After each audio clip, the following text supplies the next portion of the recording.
বুড়িমার গল্প এখানে কোনো গল্প নয়, বাস্তব ঘটনা শোনানো হয়।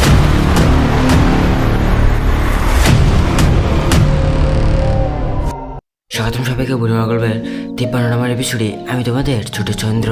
আজকের এই গল্পে প্রায় 100 বছরের পুরনো একটা চৌধুরী বাড়ির ঘটনা নিয়ে চলে এসেছি।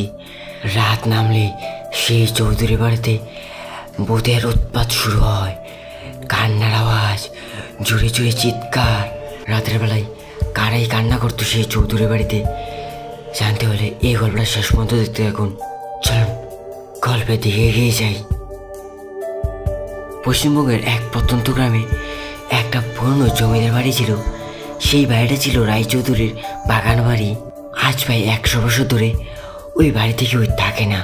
বাড়িটার বিশাল বড় একটা লোহার গেট, অর্ধেক ভাঙা, চারপাশে বনু ঘাস আর ঝোপঝাড়। গ্রামের মানুষ সূর্য ডোবার পরে ওই বাড়ির চারপাশে আর পা দেয় না। সবাই বলে ওই বাড়ির চারপাশে নাকি একটা মৃত আত্মা ঘুরে বেড়ায়। রায়চৌধুরীর মেয়ে মোহিনী দেবীকে গ্রামের কয়েকজন লোভী লোকেরা সবার সামনে অপমান করে হত্যা করেছিল। তারপর থেকে রাত নামলে কান্নার শব্দ শোনা যায়। কলকাতা থেকে একদিন 3 জন বন্ধু এলো গবেষণার কাজে। অগ্র, সুমন আর রিফেক। তারা ভূত প্রেত নিয়ে গবেষণা করছিল। গ্রামের লোকেরা তাদের বুঝিয়েছিল, বাবু ওই বাড়িতে যেও না, ওই বাড়িতে যারা গিয়েছে তারা আর সুস্থ অবস্থায় ফিরে আসতে পারেনি। কিন্তু শহরের শিক্ষিত ছেলেরা এসব কুসংস্কার বিশ্বাস করে না। তারা ঠিক করলো রাত্রি 12টার দিকে সেই জমিদার বাড়িতে যাবে। সেই রাতে তারা 3 জন হাতে ক্যামেরা আর টর্চ নিয়ে পৌঁছালো সেই জমিদার বাড়িতে।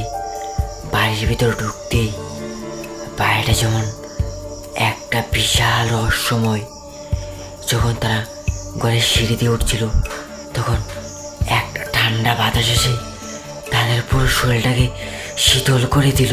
হঠাৎ কোথায় থেকে একটা মৃদু গলায় গানের আওয়াজ ভেসে এলো, ওরে গৃহবাসী খুলে দে দ্বার। তারা 3 জন একে অপরের দিকে তাকালো। গানটা যেন একটা ভাঙ্গা হারমোনিয়াম থেকে আসছে, কিন্তু চারপাশে কেউই নেই। একসময় তারা একটা ঘরে ঢুকলো। ঘরের চারদিকে কালো দাগ আর দেওয়ালের ভিতর শুকনো রক্তের ছাপ। সেই ঘরে একটা পুরনো টেবিলের উপর একটা আয়না রাখা। অর্ঘ কৌতূহলী টর্চের আলোটা ফেলতেই দেখলো তাদের 3 জনের পাশে দাঁড়িয়ে আছে আর একটা মেয়ে। তার মুখ ঢাকা, চোখগুলি জল জল করছে। সুমন চিৎকার করে বলল, কে আছিস সেখানে, সামনে আয়। মেয়েটা কিছু না বলে সেই টেবিলে থাকা আয়নাটার উপর আস্তে আস্তে মিলিয়ে গেল। তারপর হঠাৎ ঘরের সব দরজা জানালা আস্তে আস্তে বন্ধ হয়ে গেল। সব যেন পুরো আটকে গেছে। কয়েক মিনিট পর তাদের সামনে হাজির হলো সেই মোহিনী দেবীর আত্মা। চুল এলোমেলো, গলা কাটা, চোখে এক ভয়ঙ্কর দৃষ্টি আর কণ্ঠে ফিস ফিস, তোরা কেন এলি এখানে, তোদের শাস্তি পেতে হবে।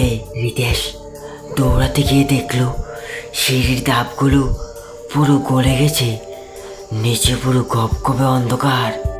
তারপর সেই মহিলার ছায়াটা তাদের 3 জনের দিকে আস্তে আস্তে এগিয়ে আসছিল। তারা 3 জন বয়ে কাঁদতে শুরু করলো।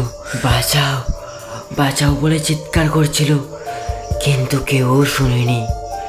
তারা 3 জন তাদেরকে আর ধরে রাখতে পারলো না, অজ্ঞান হয়ে পড়ে গেল। পরদিন সকালে গ্রামের মানুষরা তাদের খুঁজতে খুঁজতে সেই বাড়ির ভেতর যখন গেল তখন দেখতে পেল তাদের ক্যামেরা আর টর্চগুলি পড়ে রয়েছে। তাদের ক্যামেরার ভিতর রেকর্ড করা ছিল শেষ ভিডিও। তারা 3 জন চিৎকার করছিল আর তাদের পিছনে দাঁড়িয়েছিল সেই মহিলাটা, লম্বা চুল, সাদা শাড়ি পরা। সেই রাতের পর থেকে তাদের 3 জনকে আর খুঁজে পাওয়া যায়নি। আজকের এই গল্পটা এই পর্যন্তই। আর এই গল্পটা কেমন লেগেছে কমেন্টে জানাবেন। আর আপনাদের কাছে যদি এরকম কোনো গল্প থেকে থাকে তাহলে নিচে দেওয়া জিমেলে গল্পটি পাঠিয়ে দিন। আপনাদের দেওয়া গল্পটি আমি ভিডিওর মাধ্যমে তুলে ধরবো। সবাইকে অসংখ্য ধন্যবাদ ভিডিওটা শেষ পর্যন্ত দেখার জন্য।